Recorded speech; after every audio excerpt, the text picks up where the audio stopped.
Assalamu alaikum, good afternoon and welcome to Sports. I'm your host Amal Nawaz with the latest roundup of sports today. You're watching us live on Pakistan TV from our Islamabad studios. Let's take a look at what we're discussing. First of all, we've all talked about the subject of sports at grassroots level. And although that the government does their best in ensuring that the right talent is scouted, but it just can't be the government to do everything. So the very first time we're seeing a public-private partnership model coming up from the educational setup, which is now organizing the largest Olympiad in Pakistan when it comes to grassroots level sports, and especially universities from all across Pakistan will be participating. It will be a similar model replicated to the HEC national games that we see, but on a larger scale with more the incentive financially and more the infrastructure development as well. Now the fact is that it's a shared responsibility when it comes to national development, especially for sports. I think it's a fantastic opportunity for all young athletes to be part of this structure. From the 20th of this month onwards, it begins and it goes all the way for the next couple of months. And I think sports vary from cricket to, you can talk about hockey, you can talk about netball, you can talk about any sport that you can think of.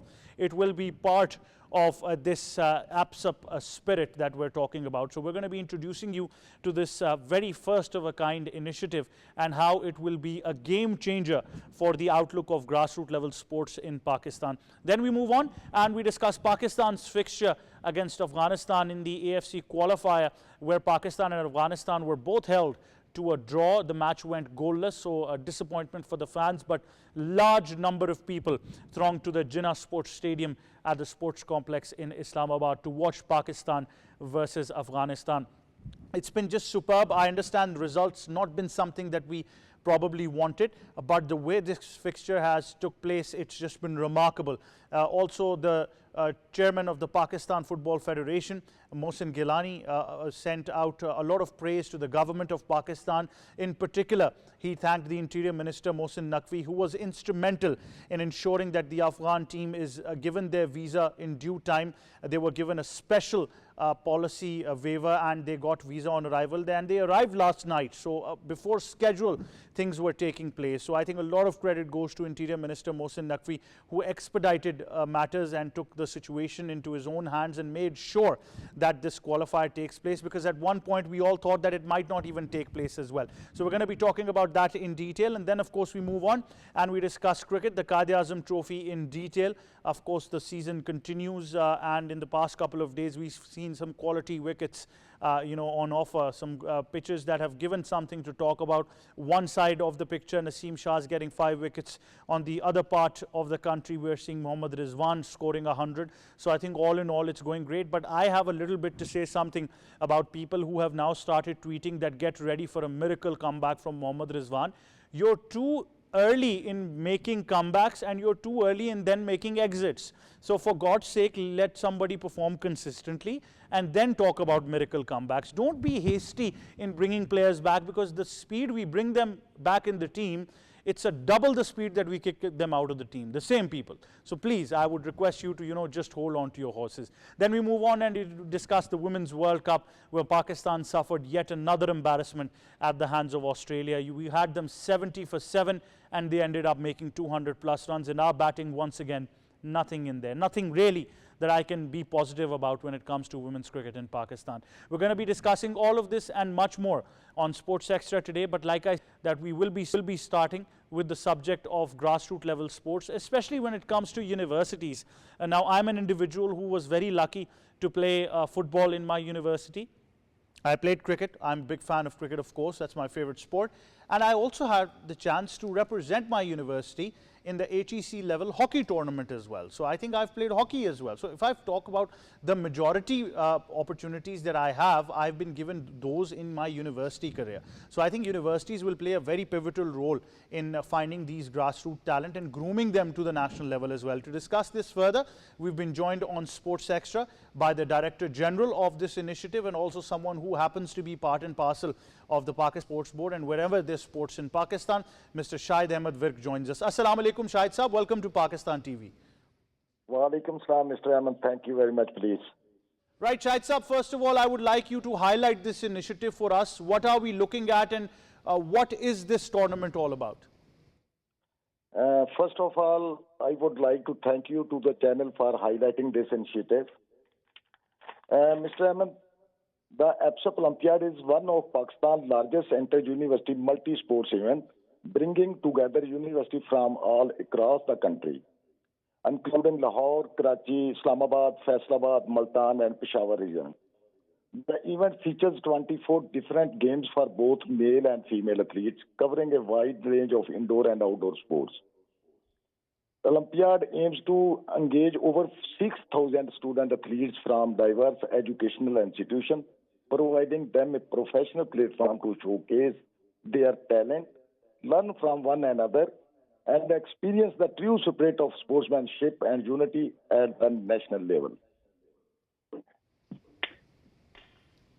Right, Shahid Sahab, how important is this? Because there's been a huge debate in Pakistan about grassroots level sports and the talent that is there, but unfortunately we have not had the infrastructure for many years to give these talented youngsters an opportunity.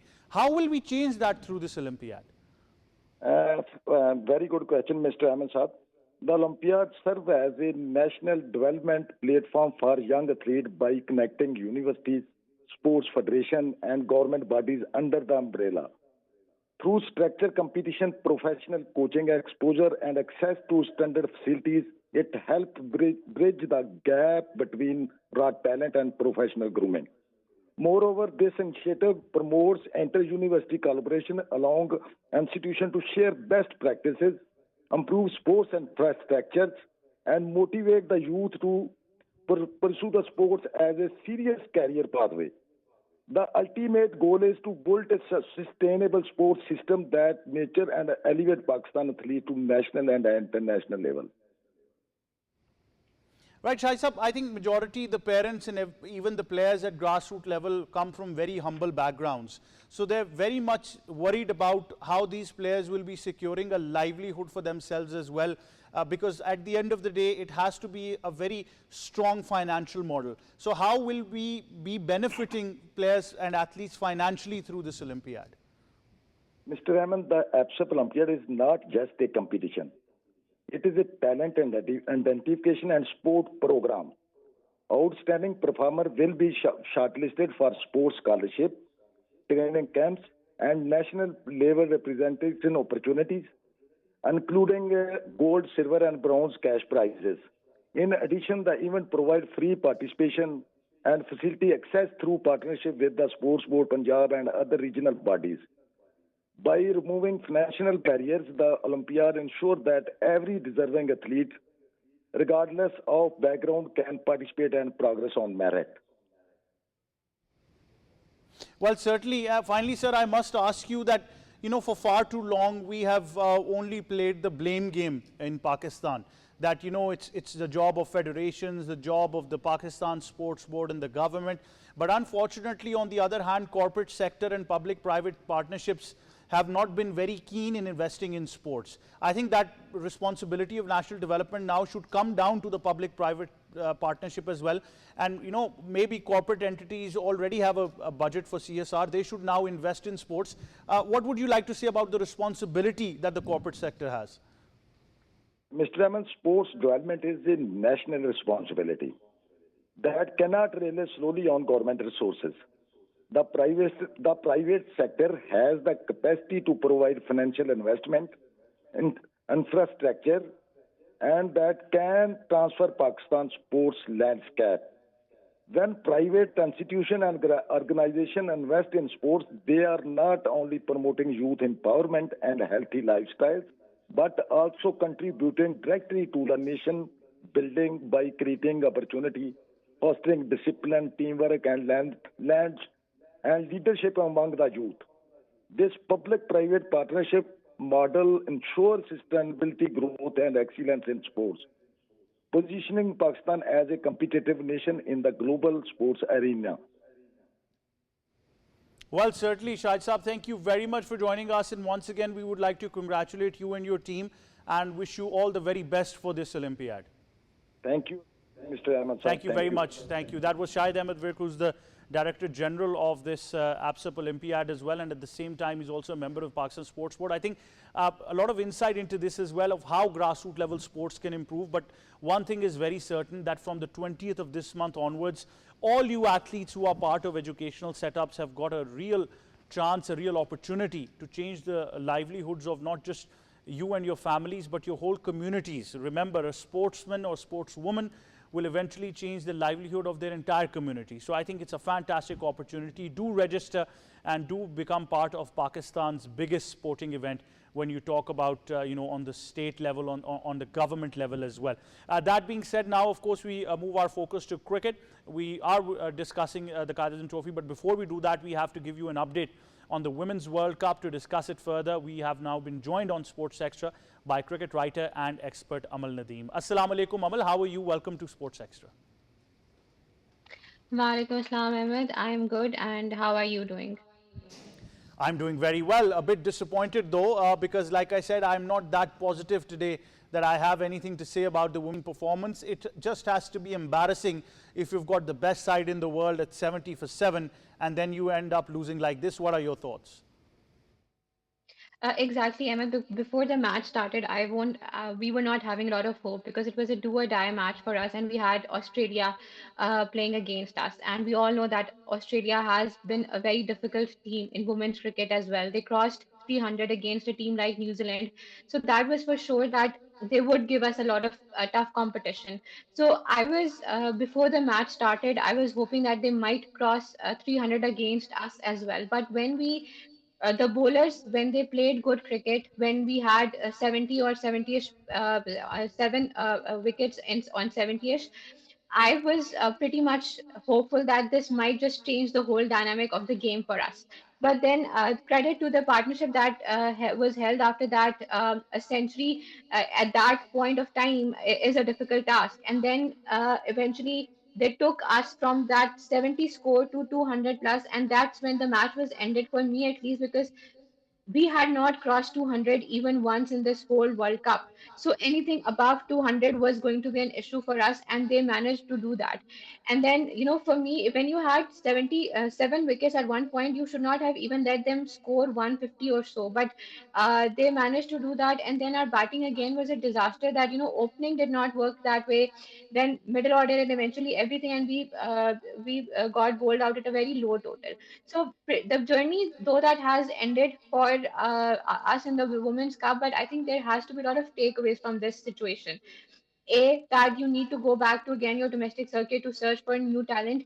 B, you need to understand what is not actually working for you because bowling somehow is set for you. I believe even against India, yes, they did score a decent total, but there were moments when we were able to put on pressure on them as well. But batting has not been up to the mark even at a single point. There is no area of overs or there are no timeline where we can say that at this point our batting was also trying to play good.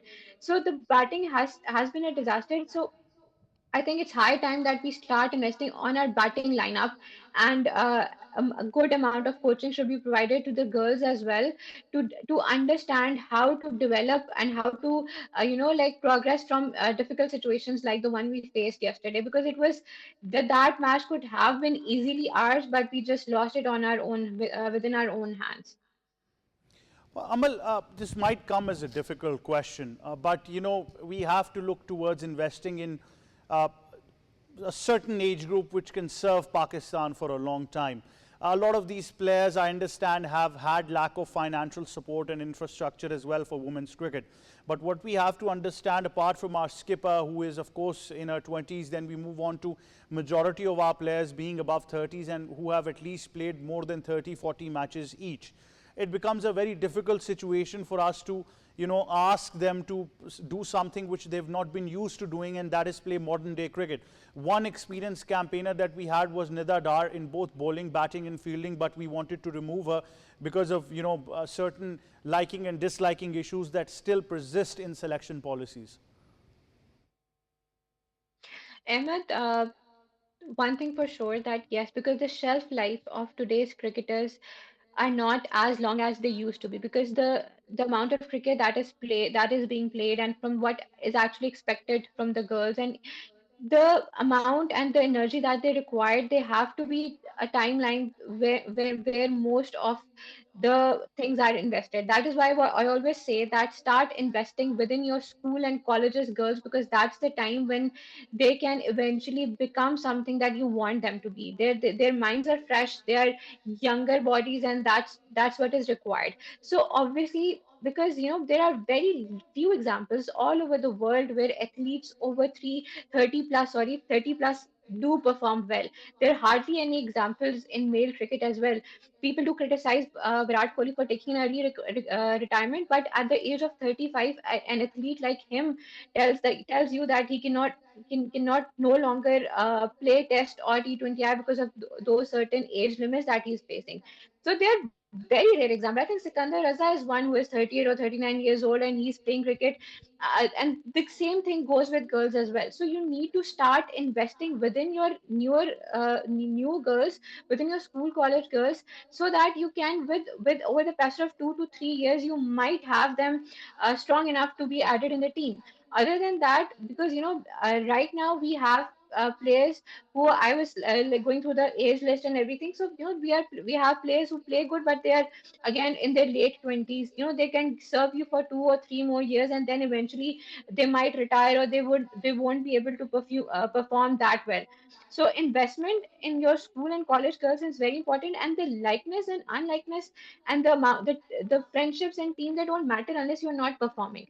So if someone is performing, if someone is in good form, whether you have no good terms with them, they need to be back in the team, because at this point of time, the only thing we require is good cricket. We don't actually care about the fact that who is in the team and what kind of a person they are eventually, but what kind of performance they are ready to give to the team, that what matters.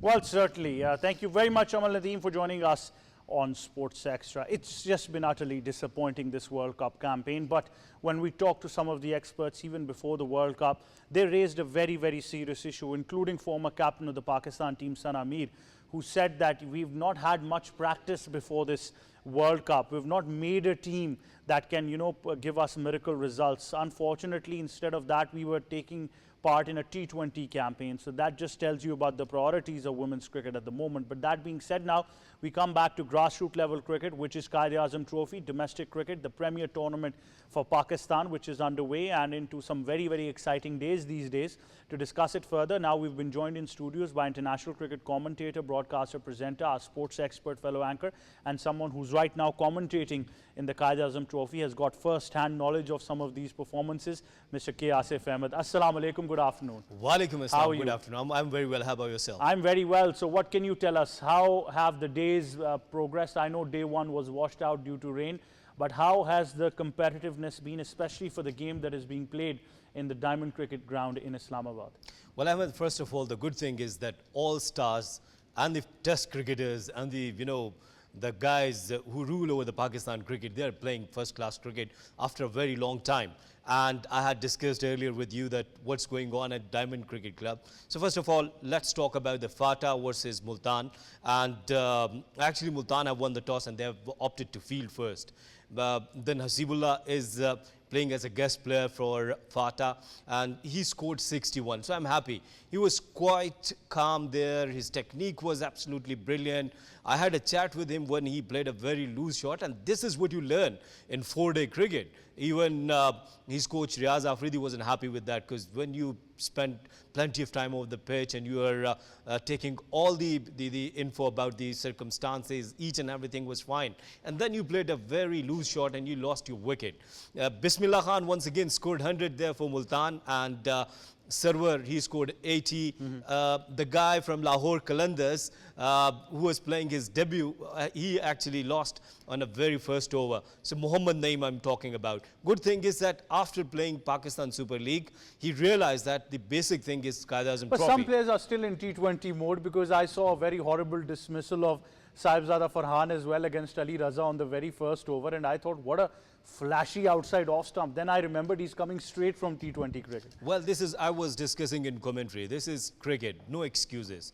You played T20 cricket, change your mind, now you're playing 4-day cricket. And this is what Ahmad was, the other player, like I said, Hasibullah, he was showing consistency. Bismillah played very well. I saw some of the highlights. He was very composed, trying to hit the ball down the ground, smacked a couple of fours as well.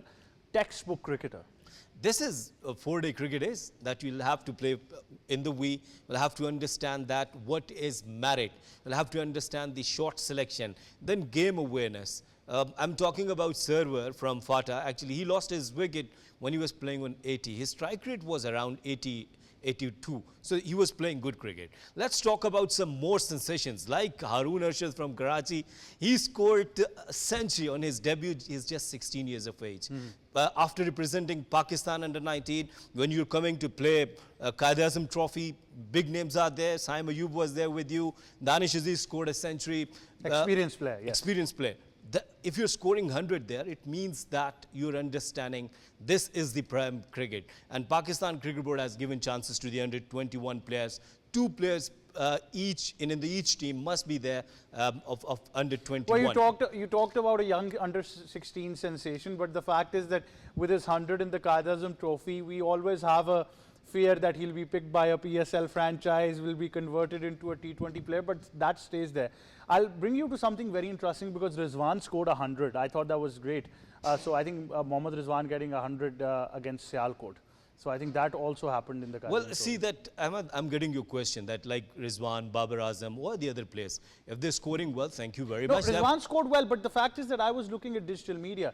A lot of people started tweeting that get ready for a miracle comeback, and I said at least let him perform consistently. We are too eager to bring them into the team than too eager to get them out of the team. Yeah, you are right. But see that he has been dropped from T20. He's still the part of ODI and Test cricket. Yes. So why people are writing about T20? Comeback. Yeah. So you can understand their cricketing sense. So there is no need to talk about. Let me give you another very good news from Bahawalpur. A guy from Rahim Yar Khan, Amar, he also scored 100, which is really good. Ahmad is just 19 years of age. And let me give you another very good name, Ismail Wattu. He's a sensational bowler. He bowled 20 overs with the same pace, and good thing was that he was using bouncers, a couple of drop chances for him, but he aggressive fast bowler. Aggressive fast bowler. He's just 20 years of age. And let me give you he's very good in white ball cricket. He played T20 cricket as well and represented Pakistan under 19. He's from Tandiawala. So when he's coming, I had a chat once again with him. You know, it's a good opportunity when you are there. We're talking to the players. I had a chat with Faisal Akram, some other players. So the good thing is now they are taking serious this Quaid-e-Azam Trophy. Why Pakistan Cricket told to everybody that you should participate. If you're not playing Quaid-e-Azam Trophy, you'll not get chance into the national side. Well, this is what we were talking about. This is what you were telling to the nation, to the Pakistan Cricket Board. Please consider the performances of Quaid-e-Azam Trophy. So Amar scored 100 and then these kind of performances, when you are there, you're playing your first class game and scoring well, I think it means you're showing your talent. And rest now, the coaching, a good thing from Pakistan Cricket Board, we used to criticize, but the good thing what they brought former test cricketer, former first-class cricketer into the coaching staff. Good thing is they are talking to the youngsters. They are telling them one more good prospect. Performance, yes. That is Shahid Aziz. You watched him with Multan Sultan. Such a brilliant bowler. He bowled 14 continuous overs and first spell. What does it mean? He has stamina. 20 and good thing he is bringing in and out. I was really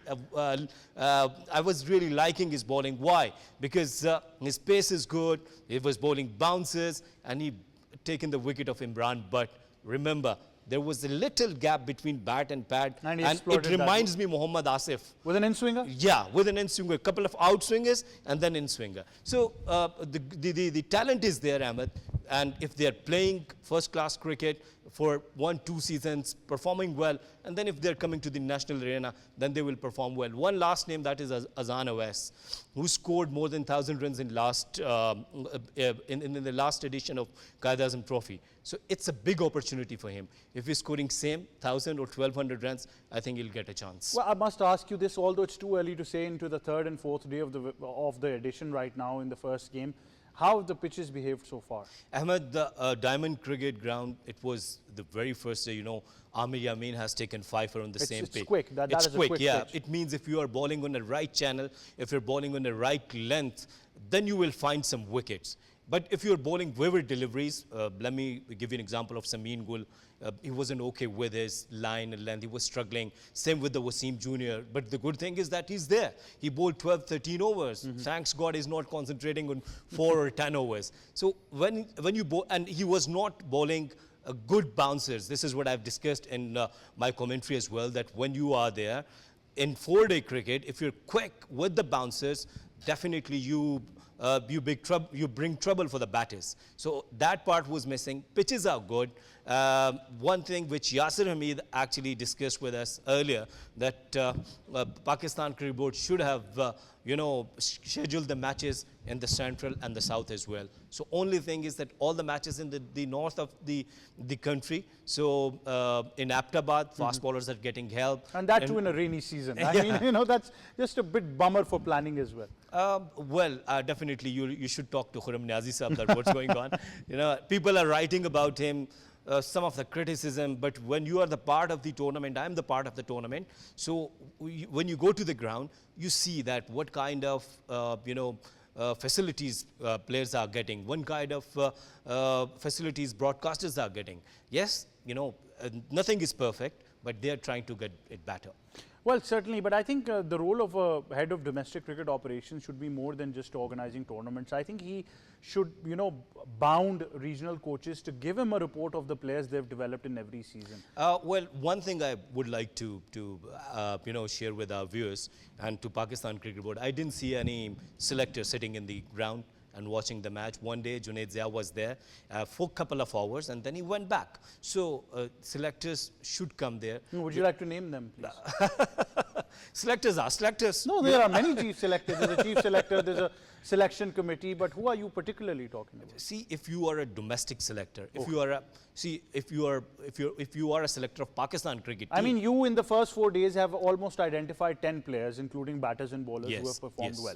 So I'm sure that selectors should also be able to identify these players. But why they didn't come to the ground? Why they didn't watch? Why they didn't see that how Hasibullah is scoring 50? Why they didn't see that how Amar Shehzad scored 100? Why they didn't see that how Shamil Hussain scored a 50, So it's really important. In a difficult condition. In a difficult condition. So if Shamil is scoring 50 there at KRL, so it means that where Naseem Shah is getting 5. So if you are watching them personally in the ground and taking an idea from the analyst and talking to their coaches and just checking their behavior, not on the field but out of the field as well, then you will be able to select them. It has to be a lot of insight, Asif. I just don't want to see 100. I would want to know how they scored 100, how they negotiated fast bowling, how they played spin, what kind of shots they played, was it all around the ground, did they rotate the strike? All of these things cannot be discussed here. You have to be physically there to check them out. And that's why I'm talking about why, see, server, Sharoon Siraj scored a 50, let's suppose, and he was quite easily making runs. But he was so good with his sweep shots. But Zahid Mahmood went for the 5. He has taken 5 wickets, and he was just offering him some flighted deliveries. He went again for a sweep shot, and that was a missed time, and it was a soft dismissal. So if Sharoon Siraj scored a 50 and you're just checking over the scorebook or Cricinfo, then everybody you could check it. But if you're a selector, you should go there, ask him that you've scored a very good 50. Why you're not converting it into the 100? Absolutely. So that's the missing thing. And one last thing I'm talking about is the Pakistan Cricket Board, that the facilities are not up to the mark, that it should be improved. Absolutely. Thank you very much, K Asif, for joining us on Sports Extra. Asif, with all the insight of domestic cricket, has already given us 8 to 10 names, including bowlers and batters, both fast bowlers, spinners, and then batters in various orders, opening, middle order, lower middle order, who have performed and who are already identified as potential talent. But as the season progresses and we see some more games, I think we'll be identifying the top performers there who have a great future for Pakistan. We'll leave it at that from me and my entire team. It's goodbye for now.